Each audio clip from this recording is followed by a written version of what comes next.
অন্যতম সহযোগী সাবেক বিতর্কিত এবং অবৈধ খাদ্যমন্ত্রী এবং আইন প্রতিমন্ত্রী অ্যাডভোকেট কামরুল ইসলামকে আজকে কামরুল ইসলাম এবং সাবেক অবৈধ এমপি সোলায়মান সেলিম লালবাগের এই দুজনকে আজকে একটি হত্যা মামলায় বিজ্ঞ আদালতে তদন্তকারী কর্মকর্তা রিমান্ড শেষে উপস্থাপন করেন।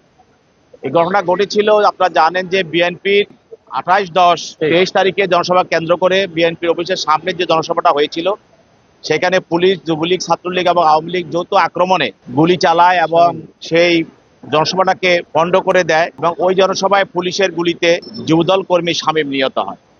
এই মামলায় পরবর্তীতে এই মামলাটা তখন করা হয় নাই, পরবর্তীতে এই মামলাটি দায়ের করা হয়। এই মামলায় প্রাথমিকভাবে তদন্তে তাদের এই দুজনকে এই ঘটনার সঙ্গে জড়িত থাকার কারণে তাদেরকে এই মামলায় এজাহারভুক্ত আসামি হিসাবে আসামি করা হয়। তাদেরকে জিজ্ঞাসাবাদ করা হয় এবং অন্যান্য আসামির বিষয় এবং মামলার বিষয়ে সেই ব্যাপক জিজ্ঞাসাবাদের পর তদন্তকারী কর্মকর্তা আজকে তাদেরকে আদালতে উপস্থাপন করেন এবং তাদের আজকে তার সোলায়মান সেলিমের পক্ষে তাদের আইনজীবী তার জামিনের প্রার্থনা করেন।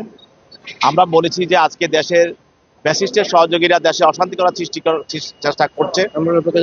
তো যদি এদেরকে জামিন দেওয়া হয় তাহলে তারা ফ্যাসিস্টের সহযোগীদের নিয়ে দেশে অশান্তি সৃষ্টি করবে এবং সরকার উৎখাতের জন্য তারা বিভিন্ন ধরনের প্রক্রিয়া অংশগ্রহণ করবে। এই মুহূর্তে তাদেরকে জামিন দেওয়া সমীচীন হবে না এবং অ্যাডভোকেট কামরুল ইসলামের পক্ষে কোনো আসামি, কোনো আইনজীবী জামিন প্রার্থনা করে নাই। সেই জন্য বিজ্ঞ আদালত সোলায়মান সেলিমের জামিন নামঞ্জুর করে এবং অ্যাডভোকেট কামরুল ইসলাম দুজনকেই সিডব্লিউ মূলে জেল হাজতে প্রেরণ করে। এটা ঠিক হয় নাই। তাছাড়া এই মামলা উনি কি অপরাধ করেছেন এই ধরনের কোনো বক্তব্য এখানে নাই। পরবর্তীতে এই মামলা 7 দিনের রিমান্ড শেষে আজকে আসছে। রিমান্ড প্রতিবেদনে দেখা যাচ্ছে যে এই মামলার সাথে কি সম্পৃক্ততা আছে, এই ধরনের কোনো সম্পৃক্ততার কথা রিমান্ড প্রতিবেদনও এখানে আসে নাই।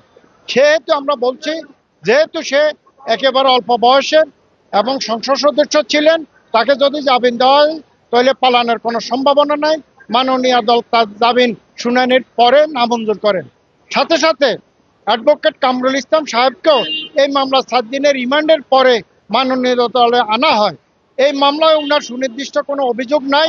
আর যেহেতু উনি পূর্বে একজন সংসদ সদস্য এবং খাদ্যমন্ত্রী সহ বিভিন্ন সরকারি উচ্চ পর্যায়ে ছিলেন, যদি জামিন দেয় তাহলে পালাবেন না। এই বিষয়ে উনাকে জামিন চাওয়া হয়েছে, কিন্তু উনার জামিনও নামঞ্জুর হয় এবং তাদেরকে জেল হাজতে পাঠানো হয়।